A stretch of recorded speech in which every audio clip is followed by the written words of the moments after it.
مهمو خبرونو سرټکی. افغانستان کې د ملګرو ملتونو استازي ټاکل. د ملګرو ملتونو عمومي منشي د قرغیزستان پخوانی ولسمشر په افغانستان کې د خپل ځانګړي استازي په توګه وټاکله. پاکستان لپاره د حکمتیار لابي. ګلبدین حکمتیار وایي پاکستان به امریکا ته اجازه ورنکړي چې له خپل هوایي حریم څخه افغانستان باندې عملیات وکړي.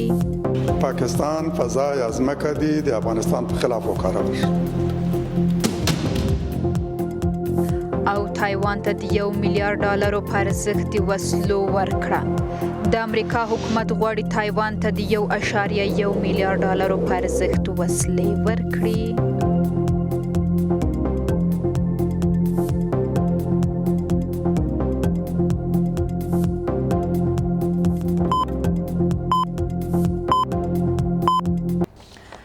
سلامونه، زه لیمه سپېڅلې مو د نن پښتو خبري ټولګې ته هرکلی کوم. د ملګرو ملتونو عمومي منشي د افغانستان لپاره نوي ځانګړي استازي وټاکله. د ملګرو ملتونو د اعلامیې پر بنسټ دغه سازمان سرمنشي انټوني ګوتریش د قرغیزستان پخوانی ولسمشر د افغانستان لپاره د ملګرو ملتونو د سرمنشي د ځانګړي استازي په توګه ټاکلې ده.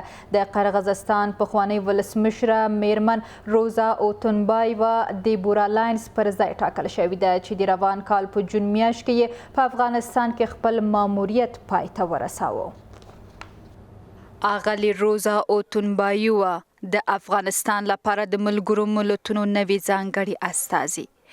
میرمن اوتونبایوا د قرغیزستان پخوانی ولسمشر وه. د ملګرو ملتونو په اعلامیه کې راغلی چې د ملګرو ملتونو سرمنشي انټوني ګوتریش د قرغیزستان پخوانی ولسمشر د افغانستان لپاره د ملګرو ملتونو د سرمنشي د ځانګړي استازي په توګه ټاکلی ده. ملل متحد آرزومند است که حقوق زنان و دختران تحقق بیافته به مثابه ممالک اسلامی، اما در مسائل گفتمان صلح بین افغانها فکر نکنم که دیگر ملل متحد امیدواری داشته باشه که تغییرات را آورده بتونه. اغلی اوتونبایوا له 15 کلونو څخه زیات د مشرتابه ډیپلوماسۍ، ملکي مشارکت او نړیوالې همکارۍ په برخو کې هم کار کړی دی. نوموړي په امریکا، کاناډا او انګلستان کې د قرغیزستان د سفیر په توګه هم کار کړی دی. این در مورد چگونگی پیشبرد و مفیدیت و موثریت پالیسی نقش بسیار بسزا دارد، خصوصا چرایی که قبلا باعث رئیس جمهور یا در پست‌های بلند کار نموده. اگر ذهنیت مثبت داشته باشه میتونه با وجه احسن و خوبتر او را پیش ببره با متدایی که از تجربه خود استفاده میکنه. میرمن اوتونبایوا د دې بورالینز پر ځای ټاکل شوې چې د روان کال په جون میاشت کې په افغانستان کې خپل ماموریت پای ته ورساوه. د هرات د گزارګاه په جومات کې د تیرې ورځې چاودنې چې دغه جومات خطیب مجيب الرحمن انصاري او 13 نور کسان پکې ووژل شول له نړیوالو او کورنیو غبرګونونو سره مخ شول. د افغانستان لپاره د امریکا ځانګړي استازي توماس ویست او یونوما دغه برید غندلی او دغه ډول بریدونو د مخنیوي غوښتنه کړې ده. په هرات کې د تیرې ورځې د بریدونو د قربانیانو د جنازې مراسم. د بریدونو په پایله کې د مجيب الرحمن انصاري په ګډون 19 تنه وژل شوي او 23 تنه نور ټپیان شوي دي.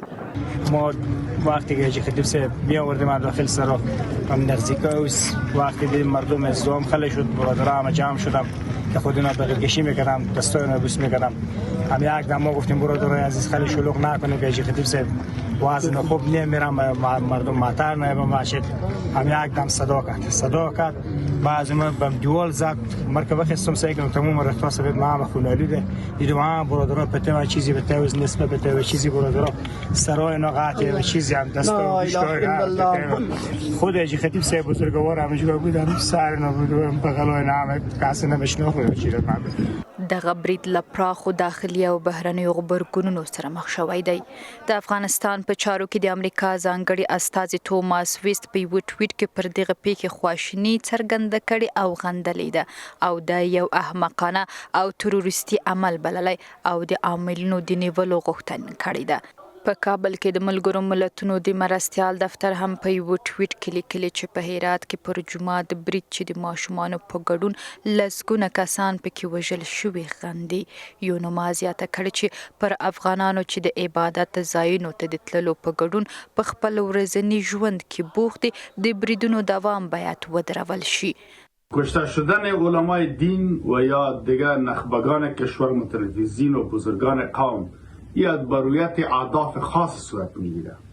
بنان جلوگیری از این حادثات استخبارات و ارگانهای کشفی قوی نیاز است که متاسفانه در افغانستان از 20 سال به طرف چون جنگ پلان شده و تعریف شده بوده به خاطر استخبارات قوی ما نداشتیم. اگر طالبان اراده از این را دارن که جلب چنین نوع کشتار بگیره باید استخبارات مسلکی کشف و ارگانهای اپراتیفی را از اشخاص اهل و مسلکی تعیین نماید تا که جلوی چنین نوع حادثات گرفته شود. د ایران، پاکستان او قطر د بهرنیو چارو وزارتونو د هرات خونړۍ پیښه غندلې او د یو ترهګریز برید بللی دی. مولوي انصاري د پخوانی رژیم له سختو منتقدینو څخه وو. نوموړي تر دې وړاندې په کابل کې د دیني عالمانو په لویه غونډه کې ویلي و چې د اسلامي امارت مخالفین باید وځپل شي.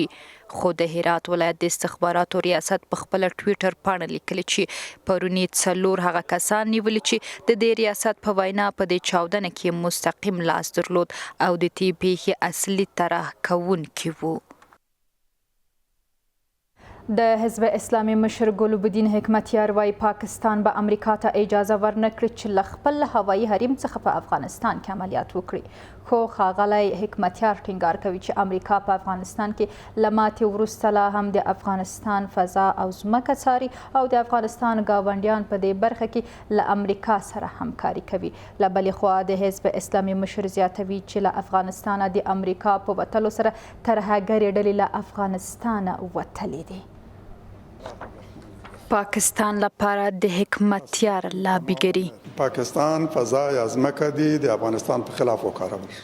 د حزب اسلامي مشر ګلبدین حکمتیار وايي پاکستان به امریکا ته اجازه ورنکړي چې له خپل هوایي حریم څخه د افغانستان په خاوره کې عملیات وکړي. د حزب اسلامي مشر د جمعې د لمانځه په خطبه کې زیاته کړې چې پاکستان په تیرو وختونو کې له امریکا سره په همکارۍ پښیمانه دی او بیا به خپله تیروتنه نه تکراروي. پاکستانی ولس اوس اکثریت د داسې کار سره مخالف دی چې د پاکستان فضای از مکه دی د افغانستان په خلاف وکارول شي. د امریکا له ملګرتیا نه ډېره بده او ترخه خاطره لري. د دې تکرار نه غواړي.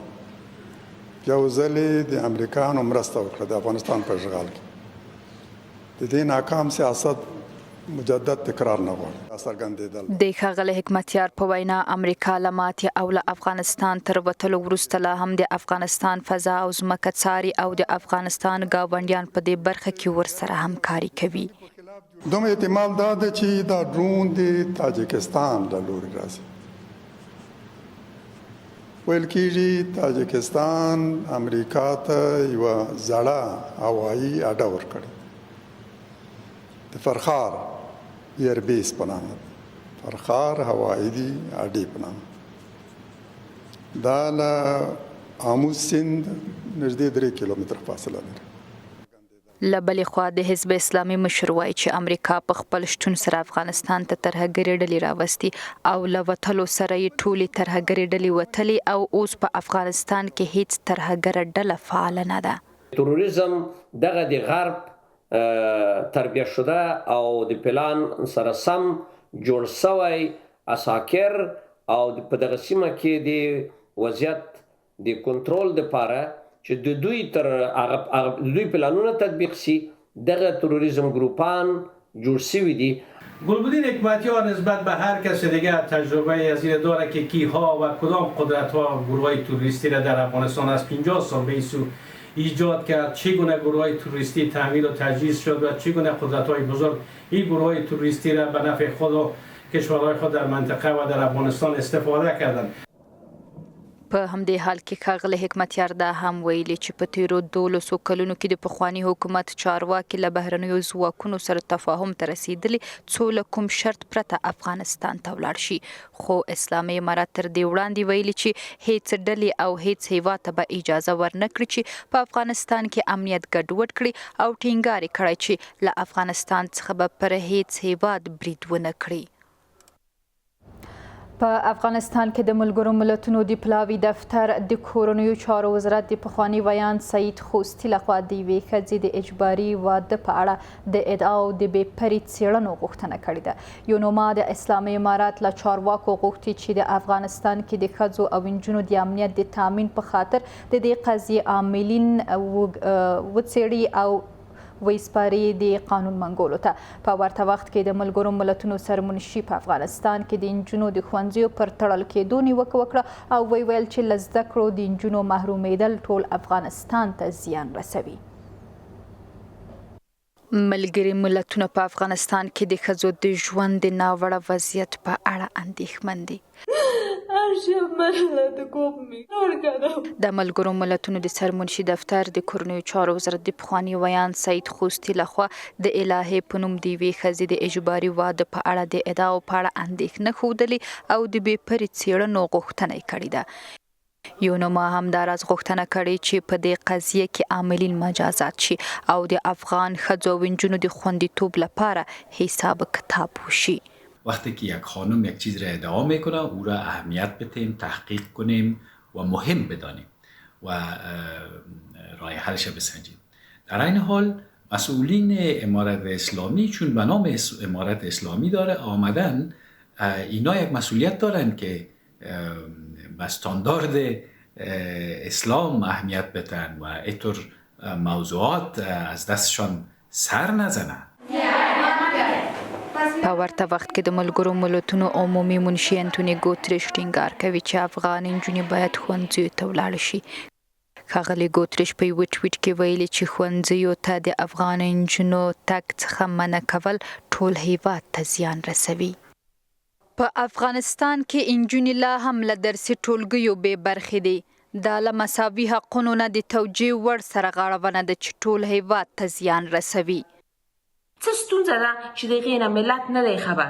ملت غواړي چې د نجونو مکتبونو دروازې راخلاصې شي تر څو موږ تاسو د خپل نوی نسل وشي کړو چې بهتره وروزو. که موږ تاسو دا رقم ادامه پیدا کړو نو موږ تاسو نسل په نسل پسې وژل کیږي او دا به یو ملي خیانت وي د افغانستان لپاره. د اسلامي امارات یو شمېر ښځینه زده کوونکو د نجونو د ښوونځیو د ژر تر ژره پرانیستلو غوښتنه کړې ده. دوی ټینګار کوي چې ښوونځي ته د نجونو له ورتګ منع کول هیڅ دینی اړخ نه لري. ممنوعیت تعلیم دختران هیچ نوع جنبه اسلامی ندارد و این عمل گروه طالبان واضح است که به نحو باجگیری از جامعه جهانی است و این مسئله تعلیم دختران را به هر بهانه‌ای وارد میدان سیاست ساختن است. دا په داسې حال کې د چې له شپږم ټولګي څخه د پورته نجونو د ښوونځیو له تړل کېدو څه باندې یو کال تېرېږي.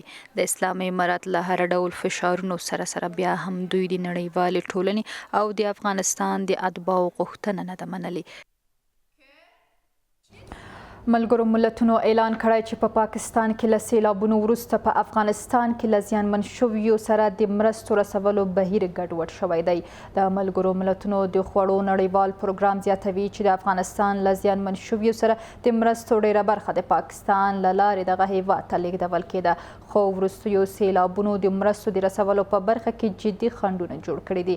په پاکستان کې د دې ادارې عملیاتي مشر وایي سږکال له پاکستان څخه تر 10,000 ټنه زیات خوراکي توکي افغانستان ته لیږدول شوي، خو د سیلابونو له راوتو وروسته دا بهیر ورو شوی دی. په پاکستان کې وروستیو سیلابونو افغانستان ته د مرستو رسولو پر بهیر منفي اغیز کړی. د ملګرو ملتونو د خوړو نړیوال پروګرام وايي په پاکستان کې د سیلابونو له راوتلو وروسته افغانستان کې وروستیو ځپل شویو خلکو ته د مرستو رسولو بهیر منفي اغیز کړی. په پاکستان کې د خوراک د نړیوال پروګرام عملیاتي مشر په یوې خبري غونډه کې ویلي چې په پاکستان کې د سیلابونو راوتلو وروسته د مواصلاتي لارو د ویجاړېدو له امله افغانستان ته د مرستو رسولو بهیر ورو شوی دی. دا مهال په پاکستان کې سړکونه ویجاړ شوي او د وضعیت د مرستو لیږد ډیر ستونزمن کړی دی. په پاکستان کې سیلابونو د سږ کال پلانونه له خنډ سره مخ کړي دي. یوه ننګونه چې د افغانستان خلک اغیزمن کړي. در صورتی که این مواد از داخل افغانستان خریداری شود، درست است که به سرعت کمک رسانی می‌افزاید و باعث رونق اقتصادی در بازار افغانستان میشه، اما از طرف دیگر چون اکثر مواد افغانستان وارداتی است، قیمت تمام شده این مواد نسبت به پاکستان در افغانستان بیشتر خواهد بود. د خوراک د نړیوال پروګرام دغه چارواکي هم وایي چې تیر کال د پاکستان له لارې افغانستان ته 3200 ټنه مواد لیږدول کېدل، خو سږ کال د ترانسپورتي لارې د بندېدو له امله له ننګونو سره مخ دي. د هغه په وینا په پاکستان کې سږ کال د غنمو حاصلات په هغو سیمو کې زیرمه شوي چې سیلابونو له منځه تللي دي. حکومت فعلی با کشورهایی که روابط خوب داره از جمله روسیه، چین و کشورهای آسیای میانه توجه کشورها را جلب کنه و همچنان از این کشورها بخواه که به افغانستان کمک‌های بیشتر کنند.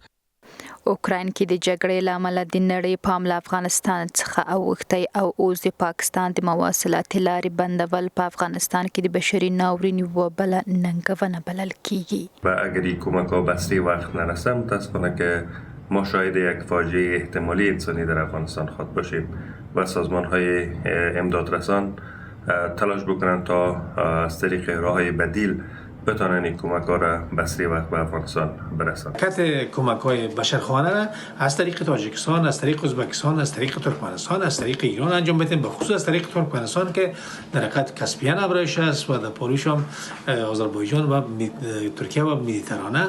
این بسیار ساده و آسان میشه از طریق ایران که از طریق خلیج فارس صورت میگیره. معنای گپی است که درست است تاثیر وارد میکنه بعد از اینکه یکی از منابع تهیه کالاهای ما پاکستان است. تر دې مخکې افغان حکومت له نړۍ او رسنیو له مرستندویو بنسټونو غوښتي وو چې د وروستیو طبي پیښو د قربانیانو لپاره خپلې بشري مرستې افغانستان ته ولېږي. په پاکستان کې وروستیو سیلابونو د دغه هیواد خلکو ته د مرګ ژوبلې ترڅنګ افغان کډوالو ته هم ځاني او مالي زیانونه اړولي دي. د اسلامي امارات ویان ذبیح الله مجاهد وایي چې افغانستان اوس مهال یو خپلواک هیواد دی او د افغانستان سرپرست حکومت د بل هیواد حکم نه اخلي. له یوې هندي رسنۍ سره په مرکه کې د اسلامي امارات ویان ویلي چې اسلامي امارات غواړي له امریکا سره اړیکې ټینګې کړي خو له سرې کرښې باید تیر نشي. د هغه په وینا په افغانستان کې ډلې هڅه کوي چې د سیمې له هیوادونو سره د سرپرست حکومت تعامل له منځه یوسي خو اسلامي امارات ورته اجازه نه ورکوي. د اسلامي امارات ویان ذبیح الله مجاهد وایي چې افغانستان یو خپلواک هیواد دی او د افغانستان سرپرست حکومت په خپلو تصمیمونو کې پوره واک لري. 2021 ذبیح الله مجاهد له یوې هندي رسنۍ سره په مرکه کې ویلي چې اسلامي امارات له امریکا سره اړیکې غواړي. د نوموړي په وینا د افغانستان د کنګل شویو پیسو خلاصول او د افغانستان په کورنیو چارو کې لاس وهنه نه کول له امریکا سره د تعامل لپاره د اسلامي امارات له شرطونو څخه دي. We're interested in rebuilding relations. موږ له امریکا سره د اړیکو بیا رغولو ته لیواله یو. له امریکا سره د اړیکو د نوي پړاو د پیل لپاره ډیر کار کوو. خو دلته هغه څه دي چې د دوه په تړون کې وو لکه د شتمنیو کنګل شویو پیسو خلاصول چې باید وشي او دا پلی شي. For them to unfreeze. د اسلامي امارات ویان دا هم ویلي چې ترهګرې ډلې هڅه کوي د نړۍ له هیوادونو په ځانګړې توګه د سیمې له هیوادونو سره د افغانستان اړیکې خرابې کړي. Of course, there are groups البته داسې ډلې شته چې هڅه کوي له نورو هیوادونو سره د افغانستان اړیکې خرابې کړي. موږ له دا ډول کړنو سره جدي چلند کوو. یو شمېر دغه کسان نیول شوي هم دي. خو ښاغلي مجاهد ویلي چې اسلامي امارات د رسمیت پیژندلو ټول شرایط پوره کړي او د نړۍ له هیوادونو سره په مستقیمه اړیکه کې دي. ښاغلي مجاهد د نړۍ له هیوادونو هم غوښتي چې له اسلامي امارات سره مثبت تعامل وکړي. د امریکا حکومت دغه هیواد ته د افغانانو د استولو بهیر د بشري ویزې بیا میشتېدنې پلان بند کړی دی. سپینه ماڼۍ وایي د اوږدې مودې راهیسې دا بهیر د ولسمشر د حکم له مخې ودرول شوی او د موقتي بشردوستانه ویزې د پروګرام پر اساس به نور افغان وګړي امریکا ته داخل نشي. سپینه ماڼۍ دا هم وایي چې نوی پلان به پر هغو افغان کورنیو ډېر تمرکز وکړي چې په امریکا کې دایمي استوګنې لري.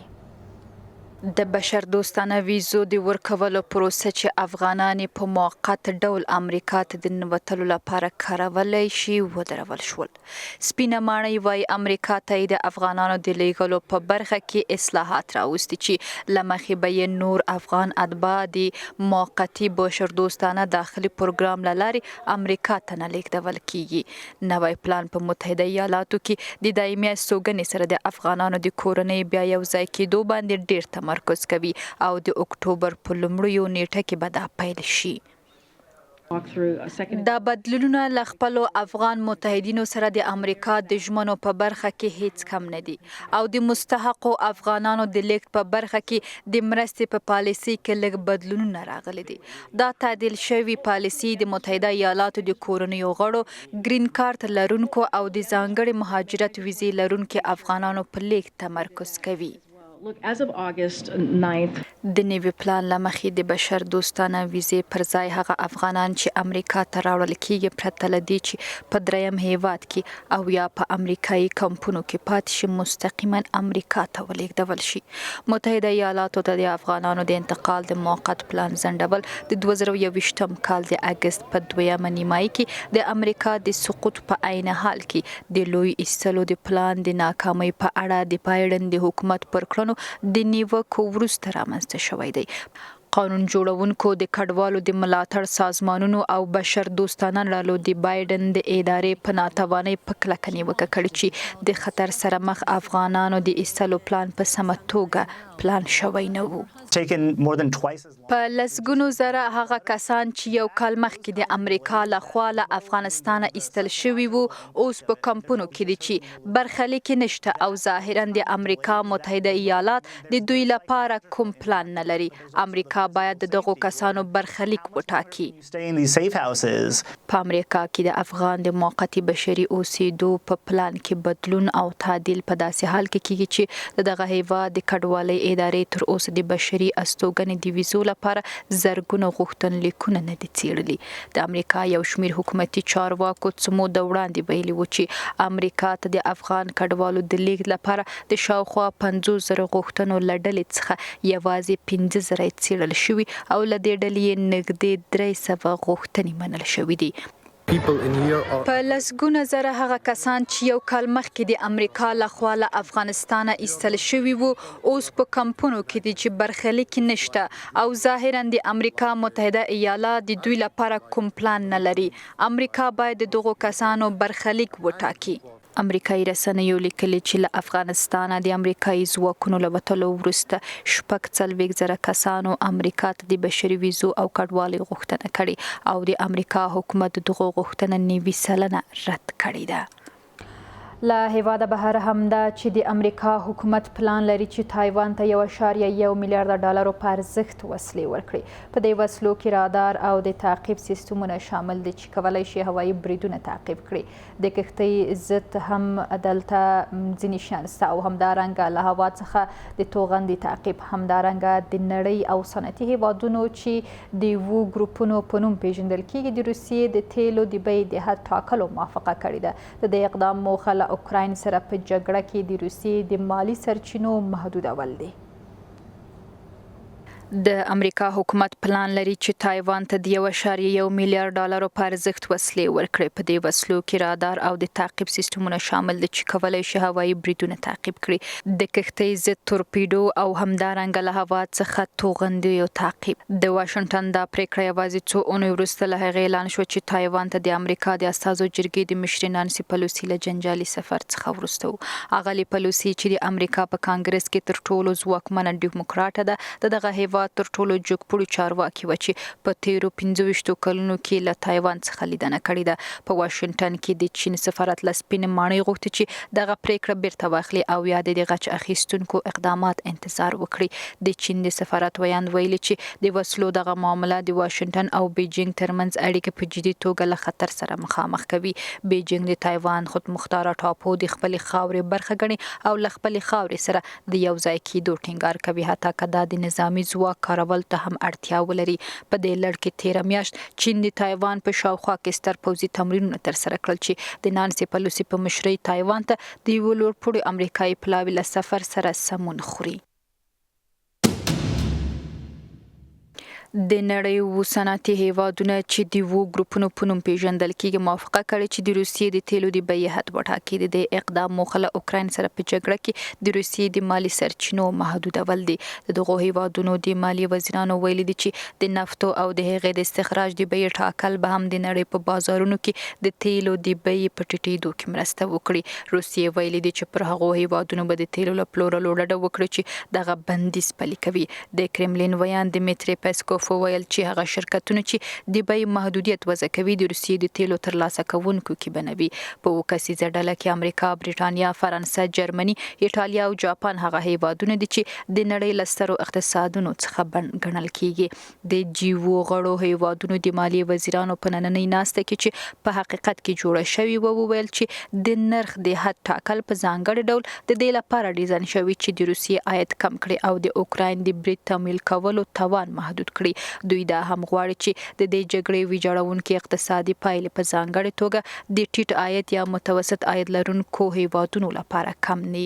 د دې نرخ د حد ټاکل په دې معنی ده چې هغه هیوادونه چې د پلان ته ژمن دي یوازې اجازه لري چې د روسیې د تیلو او د دې هیواد د تیلو مشتقات واخلي که چیرې د پیرو د نرخ د ټاکل شوي حد سره مساوي وي. د ورزش په ډګر کې هم په زړه پورې خبرونه لرو چې ستاسو پام ورته اړوم. افغانستان versus سریلانکا.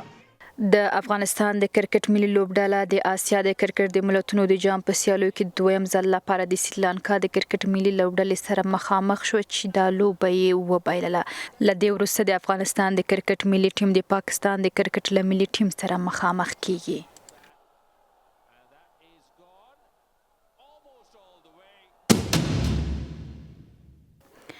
د افغانستان د فوټبال د اتلانو لیگ مقدماتي پړاو پیل شو. د سیالیو په لومړۍ لوبه کې د کابل او کوشاني بلخ د فوټبال دوه ټیمونو یو بل سره سیالي وکړه او لوبه یو پر یو په مساوي او د یوې نمرې په 20 سره پای ته ورسېده. دغه سیالي د شپږو ټیمونو اتحاد کابل، کوشاني بلخ، اټک هرات، آزادي غزني، پیرزو تاریخ او ننګرهار کلب په ګډون پیل شوې دي. په دې سیالیو کې دوه مخکښې لوبډلې باید د افغانستان د فوټبال په اتلولیو کې د ګډون جواز ترلاسه کړي. په کابل کې د والیبال سیالي د فیصل شریفي د والیبال لوبډلې په اتلولۍ سره پای ته ورسېدې.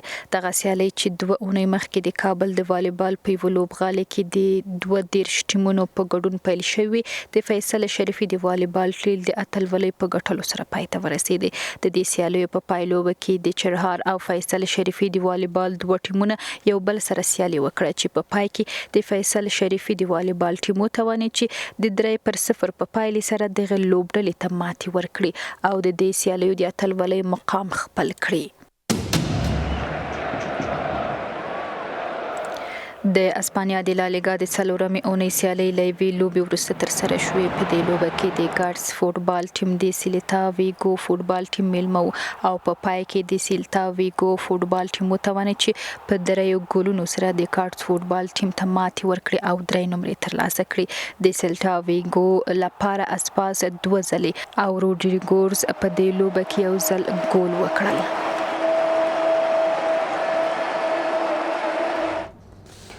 قدرمنو لیدونکو، د نن پښتو خبري ټولګه هم دلته پای ته رسیږي. ستاسو له ملتیا نړۍ مننه. وخت مو په خیر.